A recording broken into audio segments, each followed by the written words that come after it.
એનર્જીને બંધ રાખીએ છીએ, આપી નથી દેતા.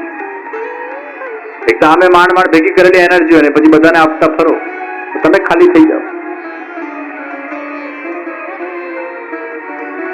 Energy transformation is blessings. તમે કોઈના માથા પર તમારો જમણો હાથ મૂક્યો અને વેલ વિશ આપી એટલે તમારા મનમાં જે શુભ ભાવ હતા, જે તમારી સાત્વિકતા હતી એ તમે સામેવાળાને પ્રદાન કરી. એટલે transformation of your positive energy into N individual that is called as blessings. Energy transformation. અને એટલે જ કોઈના પહેરેલા કપડા પહેરવા નહીં, વાપરેલો કાસ્કો વાપરવો નહીં, પહેરેલા પગરખા પહેરવા નહીં અને કોઈનું જૂઠણ ખાવું નહીં. આ 4 વસ્તુ. તમે પહેરેલા કપડા પહેરો એટલે એની એનર્જી તમારામાં આવી જાય, કોઈ સારી હોય ખરાબ હોય. એટલે સારા લોકોના પહેરેલા કપડા પહેરાય જેનાથી તમારામાં સાત્વિકતા આવે. આપણે ઠાકોરજીના પ્રસાદી ઉપરના પહેરીએ, પ્રસાદી વસ્તુ ગ્રહણ કરીએ, આપણે ઠાકોરજીનું જૂઠણ ખાઈએ જેથી ઠાકોરજીના વાઇબ્રેશન આપણામાં આવે, ઠાકોરજીની પ્રસાદી વસ્તુ ગ્રહણ કરીએ. પણ જેવા તેવાના પહેરેલા કપડા પહેરો, જેવા તેવાના ખાધેલી વસ્તુ ખાઓ, તે ડિસ્ટર્બન્સ ઊભું કરશે. એટલે જૂઠણ ભગવાનનું લેવાય, પોતાના હજી પ્રેમીનું લેવાય. પહેલાના જમાનામાં તો પેલા પત્ની પતિની થાળીમાં જમવા બેસતી એટલે પતિ માટે ભારોભાર પ્રેમ જાગૃત થતો. તમે જેનું જૂઠણ ખાશો ને એના માટે પ્રેમ જાગૃત થશે. એટલે ધ્યાન રાખજો કોનું જૂઠણ ખાવું, એ તમારા બ્લડમાં જશે. તો નિશ્ચિત તમે કોનું જૂઠણ ખાવ છો એના આધાર પર નક્કી થાય તમને એના માટે પ્રેમ. તો ભગવાનનું જૂઠણ આપણા ત્યાં ખાવાની મહાપ્રભુજી આજ્ઞા કરી. પ્રસાદ અસમર્પિત વસ્તુનામ તસ્માદ વર્જનમાચરેત. અસમર્પિત વસ્તુનામ તસ્માદ વર્જનમાચરેત. ભગવાનને ભોગ ધર્યા વગરની વસ્તુનો ત્યાગ કરવો.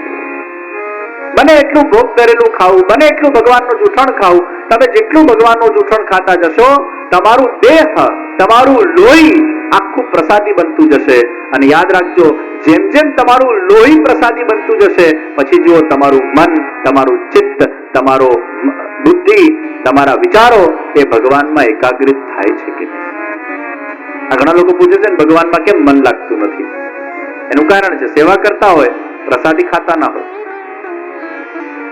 સેવા કરો, સત્સંગ કરો, સ્મરણ કરો, પ્રસાદી ભોજન કરો, આ બધા જ પરેજીઓ પાડો.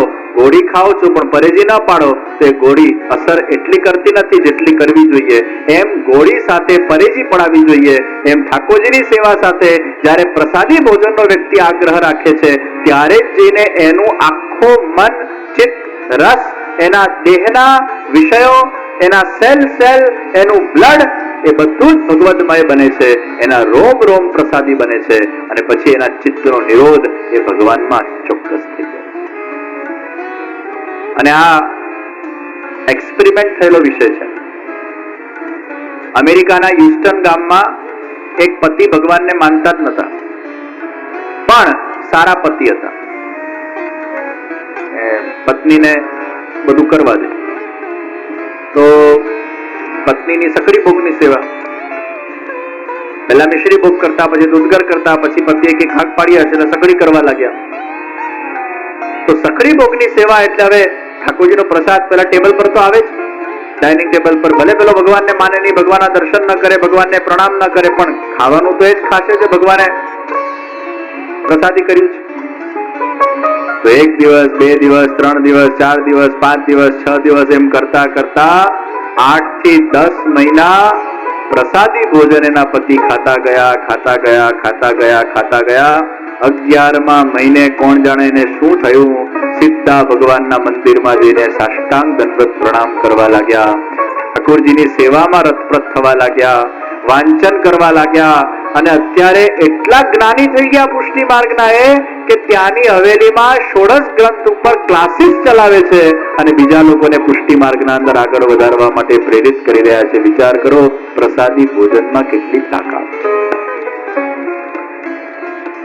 તો ભગવાનનું જૂઠણ તમે ખાતા જશો તો ભગવાન માટે ભાવ અને પ્રેમ તમારો વધતો જશે.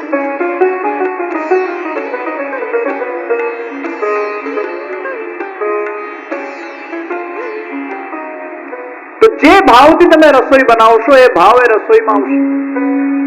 માણાજી કરતી વખતે પણ મૌન રાખો, રસોઈ બનાવતી વખતે પણ મૌન રાખો, ભોજન કરતી વખતે પણ મૌન રાખો. આ ઘણા ફુલગરમાં પેલા માણાજી બનાવવા બહેનો બેસે ને, એટલી બધી વાત કરે, એટલી બધી વાત કરે. એ બધાને જૈન મુનિ બનાવવા જેવા છે. પણ એમાંય પાછા બોલ બોલ કરે. આ પટ્ટો બાંધ્યો તો એ બોલે. એના કરતા મૌન લઈને આવો. ભગવત ગુણગાન, શ્રી કૃષ્ણ શરણમ મમ. મને તો એવું લાગે છે આ જેટલા માળા બનાવતા લોકો હવેલીમાં આવે બધાને વોકમેન આપી દેવું જોઈએ. સૌ નામ વ્યસ્ત. એ કાનમાં ભૂંગળું નાખીને બેસી જાય, કીર્તન સાંભળ્યા કરે, માળાજી કર્યા કરે, કોઈ નડે જ નહીં. આ બધી પ્રથાઓ પુષ્ટિમાર્ગમાં ચાલુ કરવી જોઈએ. કેમ વોકમેન પહેરીને માળાજી ના થાય? એ એડવાન્સ ટેકનોલોજીનો યુઝ થવો જોઈએ.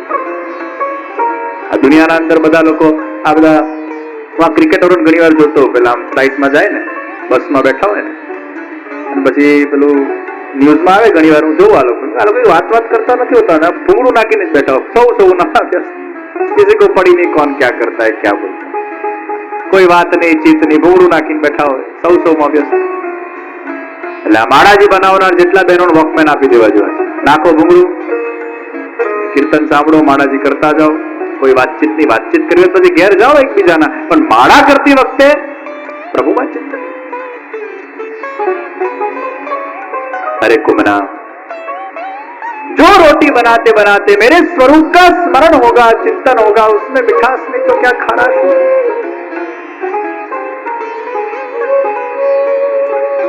ભગવાન શ્રીનાથજી બ્રજના અંદર પોતાની દિવ્ય લીલાઓને સાકાર કરે છે.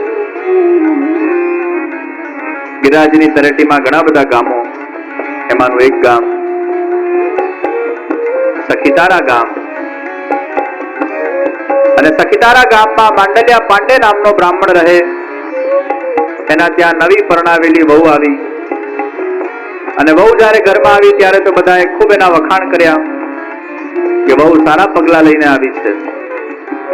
પણ હજી તો એકાદ દિવસ થયો હશે અને એ બ્રાહ્મણની ભેંસ ખોવાઈ, સાસુની છીકણીની ડબ્બી ખોવાઈ,